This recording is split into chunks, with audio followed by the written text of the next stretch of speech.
Sir আমার নাম আলতাফ হোসেন লস্কর। আমি অতর শোরুমটা কিনে একটা গাড়ি কিনছি, 85,000 টাকা তারে ডাউন পেমেন্ট দিছি। দেওয়ার পরে এখন দেখা যায় ম্যানেজার স্যারে আমার এখানেও এগ্রিমেন্টর লাগে নাইছে না, আনিয়া দেখলাম এখানেও 23,000 টাকা। তখন আমি স্যারকে প্রশ্ন করলাম যে স্যার এখানে 23,000 টাকা, এটা জিনিসটা আমি বুঝছি না। তাই না আমার কইলে না, এটা তোমার এটা কিচ্ছু না, এটা তোমার আলাদা আলাদা হইয়া জমা হইব। আমি বললাম স্যার এটা তো ডাউন পেমেন্ট একলগে দিলাম, আলাদা আলাদা বলে না, এটা ওরকম ভাঙ্গি ভাঙ্গি জমা হইব হইয়া তো রয়েছে।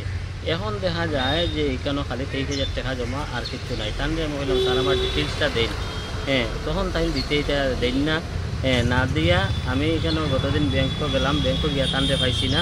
আরও অন্য মানুষ আমার কোশ্চেন যে স্যার আরও ওই রকম আমার মতো হয়েছে, কেউ দিছে 1 লাখ 1.5 লাখ ওই রকম দিছে, সবর 23,000 করে জমা হয়েছে।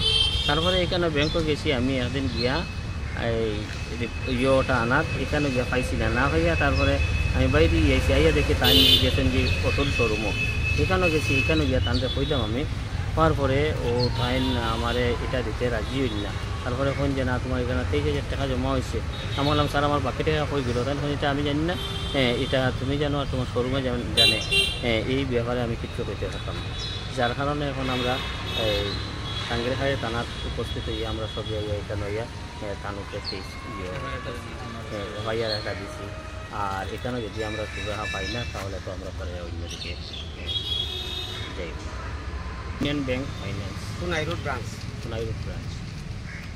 আর শোরুমের মালিক হইল মুস্তাক আলম লস্কর।